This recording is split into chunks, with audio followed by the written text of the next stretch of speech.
semua. Di sini kami akan melakukan praktikum anatomi dan fisiologi ternak monogastrik dengan sampel kelinci. Di sini sebelumnya kami akan memperkenalkan sedikit. Perkenalkan, nama saya Kevin Ibu Simanjuntak dengan NIM 2106055. Nama saya Amsal Pandiangan, NIM 210306013. Nama saya Kevin Jonathan Simanjuntak dengan NIM 210306103. Kami dari kelas peternakan A, Fakultas Pertanian dengan prodi peternakan. Di sini kami dibimbing dengan dosen pengampu Ibu Tati Pidanasari, SPTMP. Oke, di sini kami akan menjelaskan tentang sistematika kelinci. Kelinci termasuk ke dalam kingdom Animalia, kemudian dengan subfilum Chordata. Dan film kelinci adalah Vertebrata, kelas Mamalia, dan ordo Lagomorpha. Dalam famili Leporidae, genus Oryctogallus, dan spesies Oryctogallus funiculus.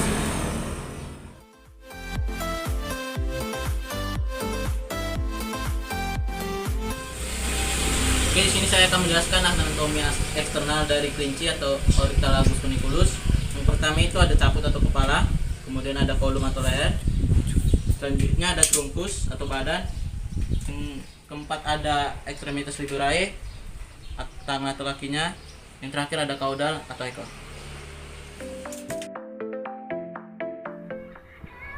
Nah teman-teman, sekarang kita masuk ke bagian caput atau kepala. Nah, di caput ini ada rima oris atau mulut.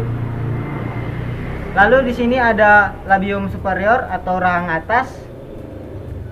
Lalu ada labium interior, rahang bagian bawah. Lalu ada fibrase atau kumis.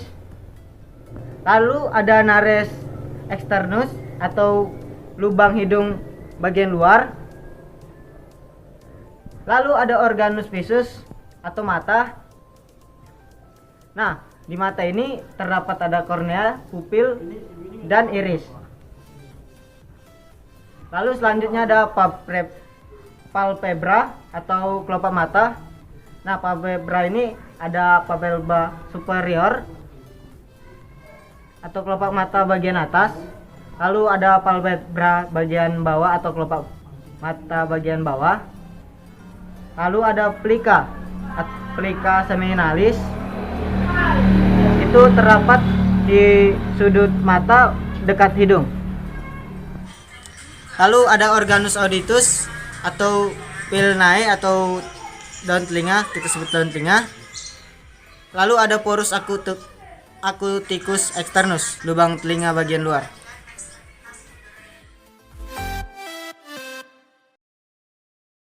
Oke, selanjutnya di sini saya akan menjelaskan bagian darah dari trunkus. Bagian dari trunkus ini terdapat dari beberapa bagian. Yang pertama ada toraks. Toraks itu adalah bagian dada pada trunkus, daerah dada. Lalu yang kedua ada abdomen. Abdomen itu adalah daerah bagian perut pada trunkus. Lalu yang ketiga ada dorsum. Dorsum itu adalah bagian pinggang pada daerah trunkus. Lalu yang keempat ada glutae. Glutae itu adalah daerah bokong pada kelinci. Lalu yang terakhir ada perineum. Perineum itu adalah tepi pada anus yang terletak pada daerah berikut. Oke, selanjutnya di sini saya akan menjelaskan tentang beberapa organ yang terdapat pada trunkus ini. Kita bisa melihat pada trunkus ini ada beberapa organ seperti mamae dan papila mamae, yaitu payudara dan putingnya.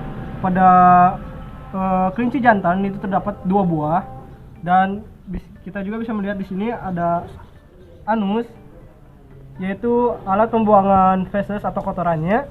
Lalu pada organ genitalia eksterna kita bisa melihat juga di sini penis sebagai alat kelaminnya yang terlihat menonjol. Lalu terdapat juga scrotum yang terdapat 2 buah, yaitu kiri dan kanan, yang berisi testis.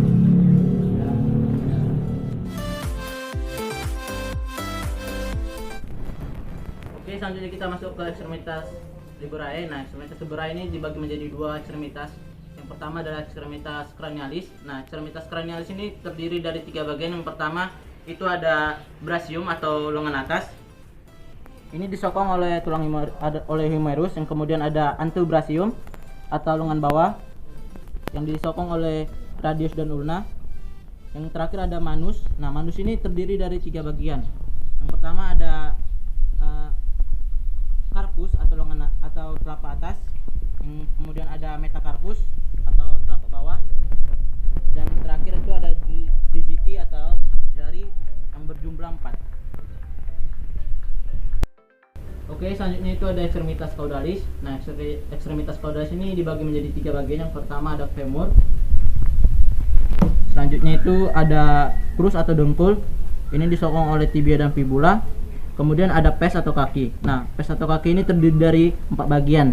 Yang pertama ada tarsus bagian atas, kemudian ada metatarsus bagian bawah. Selanjutnya itu ada digiti. Nah, digiti ini berjumlah 4. 1 2 3 4. Yang terakhir ada palcula atau kuku.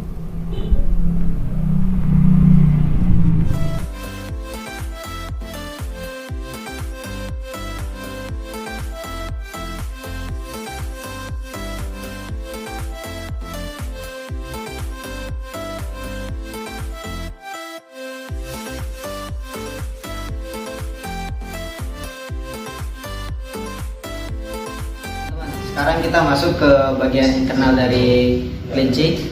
Yang pertama itu ada hepar atau hati, yang mana hepar ini warnanya merah tua, terdiri dari beberapa lobi. Lalu ada vesica velea atau kantung empedu yang berwarna hijau ini. Lalu ada esophagus yang seperti ini.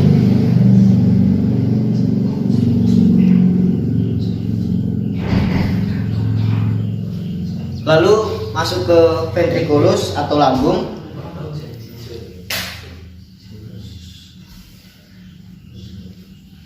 Lalu ke lien atau ekor dari lambung.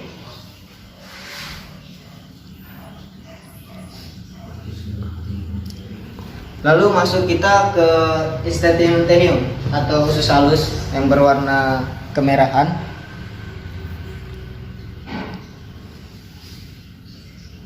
Nah, lalu kita masuk ke cavum. Ya, cavum ini berwarna hijau.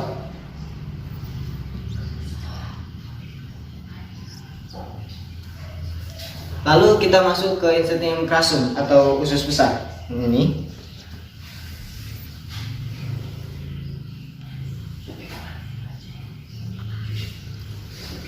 Lalu masuk ke vesica urinaria atau gelembung agak tebal seperti ini atau gelembung kemih.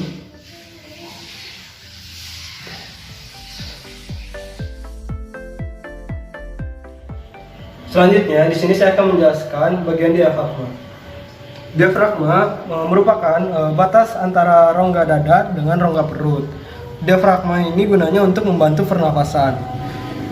Dan diafragma ini terdiri dari pertama ada pars muscularis, centrum tendineum, foramen vena cava, yang keempat ada hiatus aorticus, dan yang kelima ada hiatus oesophagus. Selanjutnya kita masuk ke sistem digosteria pada ternak monogastrik. Yang pertama itu ada capomoris atau mulut. Nah, di capomoris ini terdapat 3 bagian. Yang pertama itu ada palatum durum, langit-langit, itu ada palatum durum bagian depan dan juga ada palatum mole bagian belakang. Selanjutnya di capomoris ini juga terdapat dentis atau gigi. Nah, dentis ini terbagi menjadi 3 bagian. Yang pertama itu adalah incisivus, kemudian ada molare, dan terakhir ada premolare. Nah, pada dentis ini jumlahnya itu ada 28 buah. Nah, 12 bagian bawah, 12 bagian atas, kanan dan kirinya berjumlah 6 dan 6. Oke, selanjutnya ada lingua atau lidah. Dari capomoris ini kita langsung lanjut ke paring. Kita langsung lanjut ke paring. Nah, setelah dari paring, makanan berlanjut ke esophagus.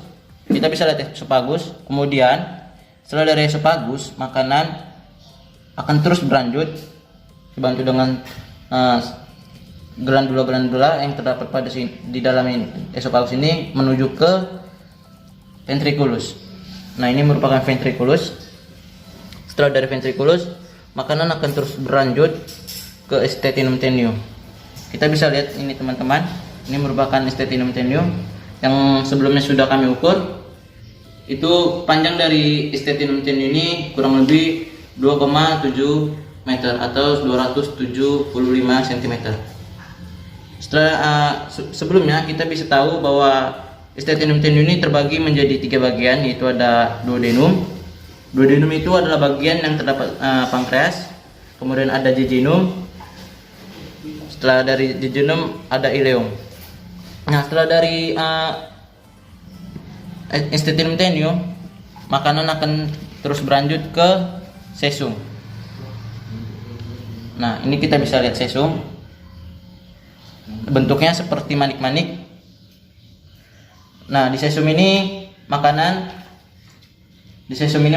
akan disimpan sementara, dan terjadinya pencernaan selulosa dilakukan oleh mikroba yang akan menghasilkan asam propionat, asam asetat, dan butirat.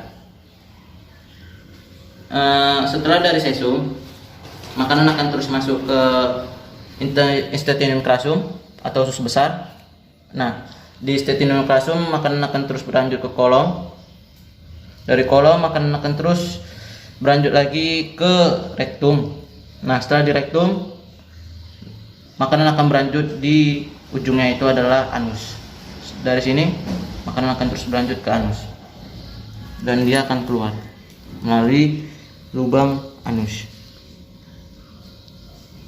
Ini dah.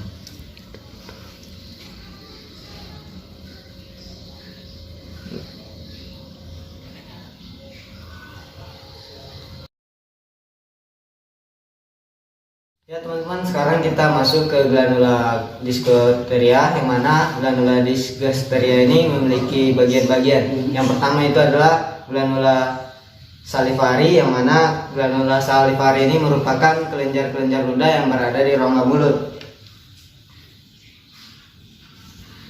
Nah, glandula salivari ini memiliki 2 bagian. Yang pertama glandula parotis. Glandula parotis ini berada di bawah telinga. Lalu ada glandula subgualis, ini di bawah lidah. Nah, selanjutnya kita masuk ke hepar. Nah, hepar ini dekat dengan diafragma, yang mana diafragma ini di sebelah ventriculus yang menghasilkan cairan empedu.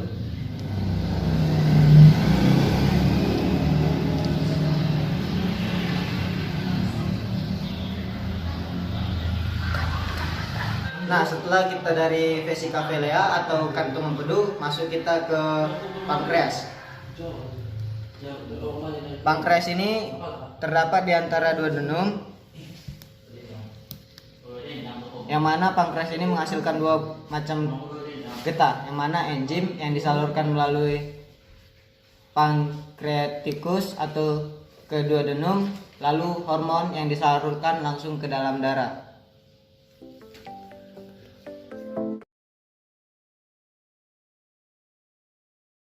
Selanjutnya, di sini kita akan masuk ke dalam sistem urogenitalia yang terdiri dari sistem urinaria.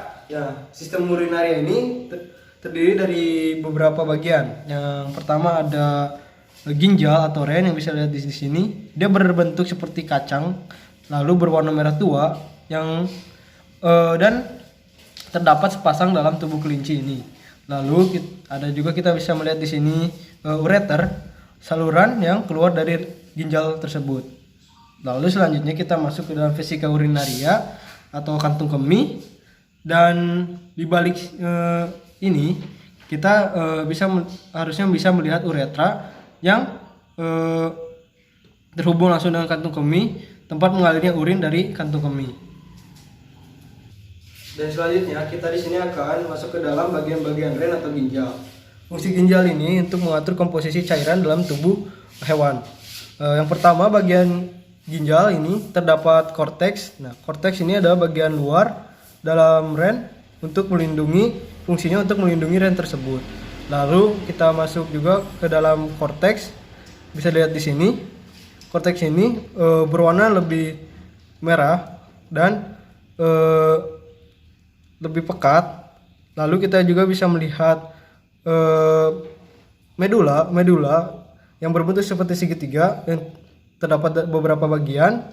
Di sini medula adalah tempat jalannya saluran-saluran urin dalam ren.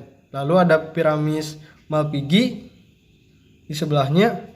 Di sini warnanya agak kemerah-merahan muda, lalu menuju ke arah pelvis. Lalu ada pelvis renis yang bisa dilihat di sini yang berwarna agak keputihan, tempat di mana piramid Malpighi bermuara dan melanjutkan ke ureter.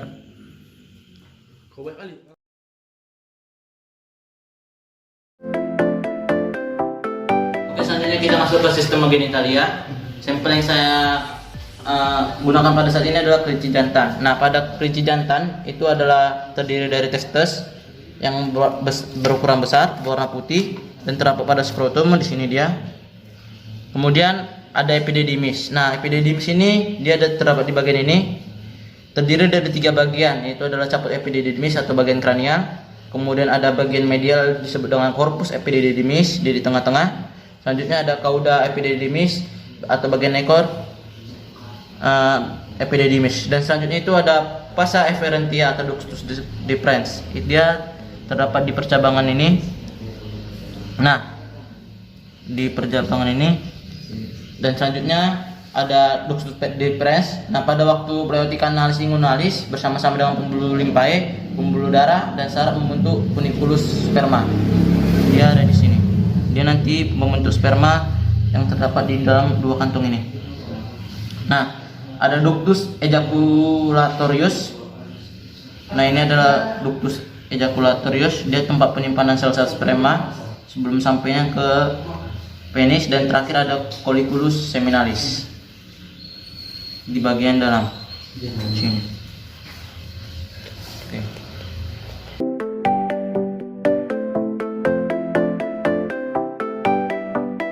Nah, sekarang kita masuk ke sistem sirkulasi yang mana di sini ada jantung. Nah, di jantung ini ada antrium kanan, lalu ada ventrikel kanan, lalu ada antrium kiri, dan ada ventrikel kiri. Nah, selanjutnya untuk arteri saya akan menjelaskan di gambar berikut. Berhubung kami tidak dapat mengambil arteri dari kelinci tersebut, di sini saya akan menjelaskan arteri.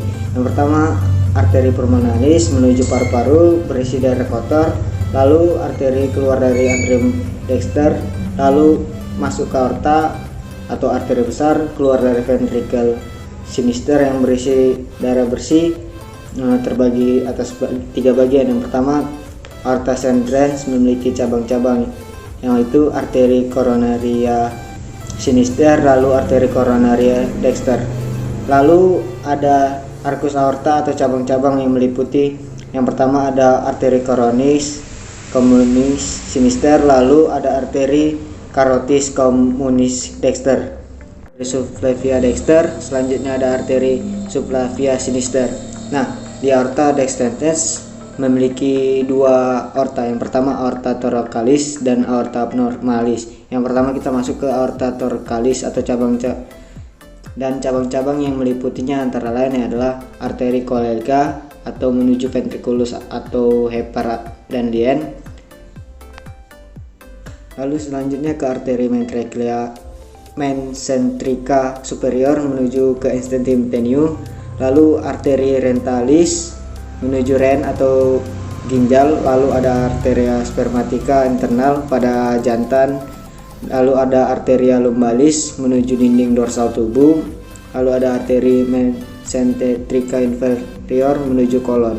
Selanjutnya ada aorta abnormalis atau cabang-cabangnya yang meliputi, yang pertama arteri iliaca communis dexter dan arteri iliaca communis sinister.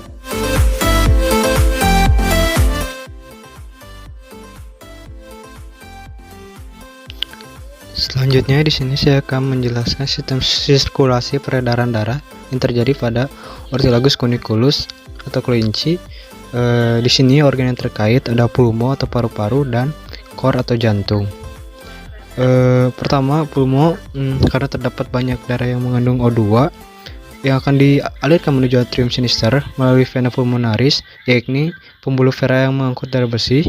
Setelah itu akan menuju ventricle sinister dan dialirkan ke seluruh tubuh melalui aorta. Setelah itu, setelah darah bersih, darah masuk ke setiap organ, maka pembuluh darah selanjutnya yang membawa darah mengandung CO2 ini kembali ke jantung melalui pembuluh vena menuju atrium dexter, ventricle dexter, aorta pulmonaris, yakni pembuluh darah yang membawa darah kotor menuju pulmo. Kita masuk ke sistem respiratorius atau sistem pernapasan pada terang gastrik. Yang pertama adalah nares externus. Itu adalah lubang hidung bagian luar, terdapat kanan dan kiri. Kemudian dari nares externus itu lanjut ke kavernasi atau perbatasan antara rongga hidung bagian luar dengan rongga hidung bagian dalam. Setelah dari rongga hidung bagian dalam atau rongga perbatasan tersebut kita masuk ke rongga hidung bagian dalam atau nares externus. Di sini bisa kita lihat jika kita bongkar bagian atasnya, udara akan masuk ke sini. Setelah dari nares internus, maksudnya langsung lanjut ke glotis. Lubang ini disebut dengan glotis. Setelah dari glotis, udara akan langsung lanjut ke trakea atau leher. Dari trakea dilanjutkan ke bifocardiotrachealis atau percabangan dari sebelumnya masuk ke trakea terlebih dahulu. Trakea ini langsung lanjut ke bifocardiotrachealis atau percabangan dari trakea. Setelah dari trakea langsung lanjut ke bifokardio tadi kan sudah, langsung lanjut ke bronkus. Dari bronkus terakhir akan masuk ke dalam pulmo. Nah, pulmo ini dibagi menjadi dua, itu adalah sinister sebelah kiri, sedangkan dexter sebelah kanan. Nah, pada sinister terdiri dari dua lobi. Kiri saya adalah sinister, itu adalah lobus superius dan lobus inferius, sedangkan pada sebelah kanan atau dexter terdiri dari tiga, itu adalah lobus superius, lobus medianus, dan lobus inferius.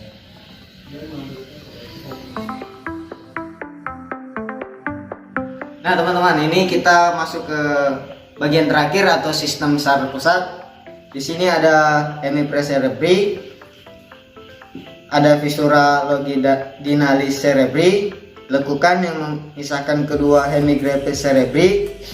Lalu ada giri, lekukan pada permukaan cerebrum. Lalu ada sulci, lekukan pada permukaan cerebrum. Lalu ada cerebellum, dan terakhir ada medulla oblongata. Sekian dari praktikum anatomi dan fisiologi ternak monogastrik kami. Jika ada salah kata dan perilaku kami yang kurang pantas, mohon dimaafkan. Terima kasih.